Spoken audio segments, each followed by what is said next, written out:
Welcome to our channel, The Stetho Girls. Please subscribe the channel and press the bell icon. This video is for education purpose only. The topic for today's video is pernicious anemia or Addisonian pernicious anemia. It is also called megaloblastic macrocytic anemia. It is caused due to lack of secretion of intrinsic factor by stomach, causing defective absorption of vitamin B12 which leads to vitamin B12 deficiency. जो stomach intrinsic factors को secrete करता है, ठीक है, अब वो जो secretion है वो कम हो गया है, जिसकी वजह से एब्जॉर्प्शन जो था विटामिन B12 का वो भी डिफेक्टिव हो गया. अब विटामिन B12 एब्जॉर्ब नहीं हो रहा तो उसकी डेफिशिएंसी अल्टीमेटली हो जाएगी और with that is called pernicious anaemia. Now its aetiology. Auto immune disease है जिसमें abnormal gastric parietal cells produce करते हैं gastric atrophy, achlorhydria and antibodies to intrinsic factor which ultimately interferes with its role in vitamin B12 absorption. अब gastric atrophy भी हो रही है, क्लोरोहाइड्रिया हो रहा है. क्लोरोहाइड्रिया एज अ कंडीशन जब हमारा हाइड्रोक्लोरिक एसिड है स्टमक में वो एब्सेंट हो जाता है, सिक्रीट नहीं हो रहा, एंड एंटीबॉडीज़ आ रही है इंट्रिंसिक फैक्टर्स के अगेंस्ट. सो इनकी वजह से विटामिन B12 का एब्जॉर्प्शन नहीं हो रहा. Incidence 40 to 60 years of age में ज़्यादा मिलता है. Females are more affected than males. Female family history disease की प्रेजेंट है. और दूसरा जो ब्लड टाइप ए वाले लोग होते हैं उनमें हायर इंसिडेंस देखने को मिला है. Now it's pathophysiology. Auto immune gastric atrophy हुई, ठीक है, ऑटो इम्यून डिजीज़ थी, उसकी वजह से गैस्ट्रिक एट्रोपी हुई. हो क्या रहा है, गैस्ट्रिक एट्रोपी की वजह से इंट्रिंसिक फैक्टर का सिक्रीशन कम हो गया. सिक्रीशन कम हो गया तो जो इसकी बाइंडिंग थी इंट्रिंसिक फैक्टर की विद विटामिन B12 वो भी कम हो गई. अब जब वो ठीक से बाइंड ही नहीं कर पाया, उसकी रिडक्शन हो गई, तो जो विटामिन B12 इंट्रिंसिक फैक्टर का कॉम्प्लेक्स था, ठीक है, वो कम बना. अब जब वो कम हो गया तो जो इलियम में रिसेप्टर्स होते हैं B12 इंट्रिंसिक फैक्टर कॉम्प्लेक्स के लिए, उन दोनों की बाइंडिंग आपस में कम हो गई, जिसकी वजह से फेलियर हो गया एब्जॉर्प्शन ऑफ विटामिन B12 का. सिंपल लैंग्वेज में B12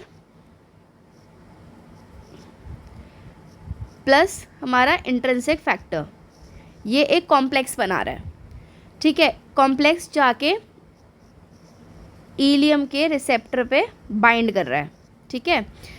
बट इस कंडीशन में क्या हो रहा है, ये कॉम्प्लेक्स कम बन रहे हैं. अब जब यही कम है तो इलियम के रिसेप्टर के साथ बाइंडिंग भी कम हो जाएगी क्योंकि कॉम्प्लेक्स ही कम बन रहा है. और जब ये आपस में बाइंड ही नहीं कर पाएगा कॉम्प्लेक्स और इलियम का रिसेप्टर, तो एब्जॉर्प्शन हो ही नहीं पाएगी. So it is basic the pathophysiology. Ultimately absorption कम हो रहा है तो डेफिशिएंसी हो जाएगी विटामिन B12 की, जिसकी वजह से हीमोपोएटिक फीचर्स आएंगे, न्यूरोलॉजिकल फीचर्स आएंगे और कुछ मिसलेनियस फीचर्स भी आते हैं. जो लास्ट वीडियो थी हमारी मेगालोब्लास्टिक अनीमिया पे, उस पर हमने इन फीचर्स के बारे में डिटेल में बात की हुई है. नाउ इट्स क्लिनिकल फीचर्स क्या क्या मिल रहे हैं. सिम्टम्स में वीकनेस होगा, लैसीट्यूड, टिंगलिंग सेंसेशन होगी इन legs and arms, sore tongue, palpitations and recurrent abdominal pain. Since anaemia है तो ऑब्वियसली पैलर होगा. टंग जो होगी वो रेड, रॉ और बाल्ड होगी. DTRs डिमिनिश्ड होंगे. Cardiomegaly, splenomegaly can be seen. Bilateral pedal oedema and patchy anaesthesia of legs.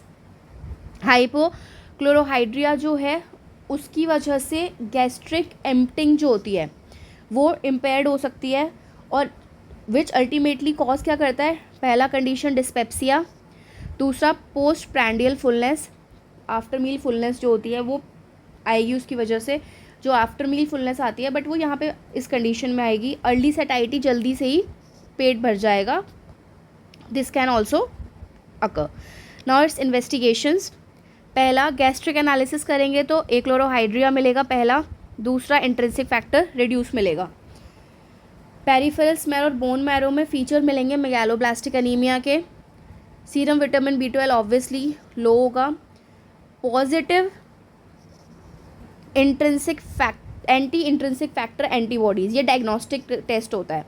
हमने उसमें एटियोलॉजी में भी बात करी थी कि जो हमारे इंट्रिंसिक फैक्टर्स है उसके अगेंस्ट एंटीबॉडीज़ बनती है, तो ये टेस्ट पॉजिटिव होगा तो डायग्नोस्टिक है ये. शिलिंग टेस्ट, अगेन ये भी हमने पहले बात कर ली थी. It shows abnormal vitamin B12 absorption level. Schilling test जो होता है वो विटामिन B12 के एब्जॉर्प्शन के लिए हम करवाते हैं, so it will be abnormal. Treatment, supplement therapy, vitamin B12 के जो भी सप्लीमेंट्स होते हैं वो स्टार्ट करवा सकते हैं. रिगार्डिंग द होम्योपैथिक थेराप्स, वो हमने जो मेगालोब्लास्टिक एनीमिया बात कर रहे थे वहाँ से हम कंसीडर कर सकते हैं. बट अगेन मैं इस वीडियो में बात बोलना चाहूँगी कि थेराप्स अच्छे रिजल्ट्स देते हैं, ऐसा नहीं है कि रिजल्ट ही देते, but for long run practice और अच्छे रिजल्ट्स के लिए हमें टोटलिटी ऑफ सिम्टम्स पे और जो भी पूरे ड्रग डिजीज़ है उसको सोच के ही मेडिसिन प्रिस्क्राइब करनी चाहिए. But this was also only for exam point of view. So I hope it will be useful for you all. Thank you for watching.